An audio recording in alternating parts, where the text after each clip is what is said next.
बिस्मिल्लाहिर्रहमानिर्रहीम अस्सलाम वालेकुम। आप लोगों का मसाज उम्मीद करता हूँ कि ठीक होगा, आप खैरोफियत से होंगे जहाँ पे भी हमें बैठ कर सुन रहे हैं। आपके मैसेजेस का और आपकी मुसलसल फीडबैक का बहुत शुक्रिया। अच्छा, हमने चूंकि प्रैक्टिकल टेक्स्ट कोर्स शुरू किया हुआ है, उस प्रैक्टिकल टेक्स्ट कोर्स के अंदर सॉरी, प्रैक्टिकल टेक्स्ट कोर्स के अंदर जो है वो चेंजेस आती रहेंगी, क्योंकि जो लॉ है वो चेंज होता है। उसके अंदर जो है वो मुख्तलिफ जराए से चेंजेस आती हैं। कुछ सर्कुलर्स बाद वक़्त आ जाते हैं, और कुछ जो है वो आपको पता है मिनी बजट्स भी आते हैं, और फिर एनुअल एक बजट की एक्सरसाइज भी होती है। तो चेंजेस जो है वो तो लामहल्ला आनी ही है। तो हमारी एक वीडियो थी कैपिटल गेन्स के ऊपर। कैपिटल गेन के हेड में फाइनेंस एक्ट 2022 के जरिए से कुछ चेंजेस आई हैं। आज की इस वीडियो के अंदर हम सिर्फ उन चेंजेस को कवर करेंगे। आप जो डिटेल वीडियो है उसका मैं लिंक डिस्क्रिप्शन में डाल दूंगा। जो प्रीवियस वीडियो है जो कि कैपिटल गेन्स के हेड के ऊपर हम ऑलरेडी बना चुके हैं, आप जाके उसको देख सकते हैं।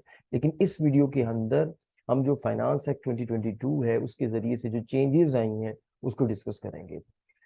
तो सेक्शन 37 ये कैपिटल गेन्स को डील करती है। सेक्शन 37A ये कैपिटल गेन्स को डील करती है। तो हम देखेंगे कि इसके अंदर कौन कौन सी चेंजेस हैं जो कि अफेक्ट कर रही हैं इस पर्टिकुलर इन पर्टिकुलर सेक्शंस को।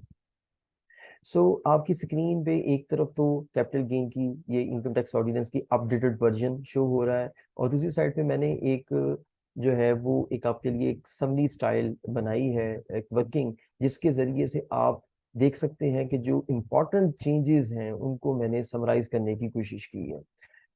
तो सबसे पहली चेंज जो है वो जनाब ये है कि सेक्शन 37 के अंदर सब सेक्शन 3 को ओमिट कर दिया गया है। जब ओमिट किया गया है तो उसके जरिए से क्या इम्पैक्ट पड़ा है वो हम इस कॉलम के अंदर साथ साथ देखते जाएंगे। तो सेक्शन 37 की सब सेक्शन 3 को जो ओमिट किया गया है उसके जरिए से जो सिक्योरिटीज हैं उनके ऊपर जो कंसेशन होता था, एक आप ये समझ लें कि उसके ऊपर कैपिटल गेन पे 75% एप्लीकेशन होती थी। सिर्फ कैपिटल गेन, जो भी कैपिटल गेन निकलता था उस पर 75% के ऊपर आपका टैक्स कैलकुलेट किया जाता था, यानी 25% कैपिटल गेन एग्जाम्प्ट हो जाता था। उसको विड्रॉ कर लिया गया है। मैं अगर आपको जो सेक्शन, ये वो सेक्शन है जिसको मैं अभी, ये ये सेक्शन थी जिसको विड्रॉ कर लिया गया है, ठीक है ना। तो अब ये 75% जो है, यानी जो विड्रॉ कर लिया गया, जो टैक्सेबल जो कैपिटल गेन था उसके ऊपर टैक्स कैलकुलेट होता था, इसको विड्रॉ कर लिया गया है।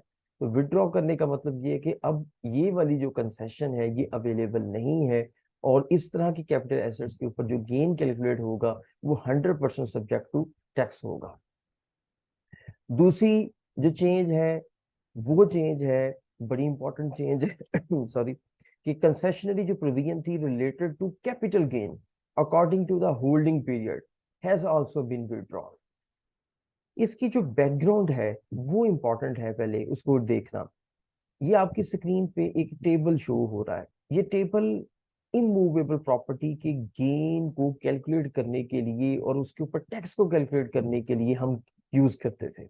इसमें ये हुआ करता था कि जितना भी आपका जो गेन है वो अगर होल्डिंग पीरियड के एतबार से डिफरेंट जो सीरियल्स हैं उनको टच करता था, तो टैक्सेबल और एग्जेम्प्ट गेन अलग अलग करके तो फिर टैक्सेबल गेन के ऊपर टैक्स को कैलकुलेट किया जाता था।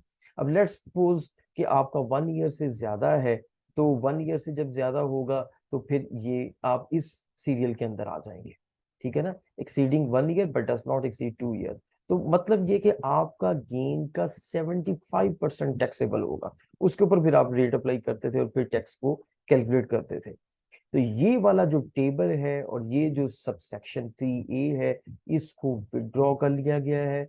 जब विड्रॉ कर लिया गया है तो मतलब ये है कि अब आपका होल्डिंग पीरियड आइदर कि वो 1 ईयर हो, 2 ईयर हो, 3 ईयर हो, जो भी हो, अब आपको 100% जो कैपिटल गेन है उसके ऊपर टैक्स पे करना है।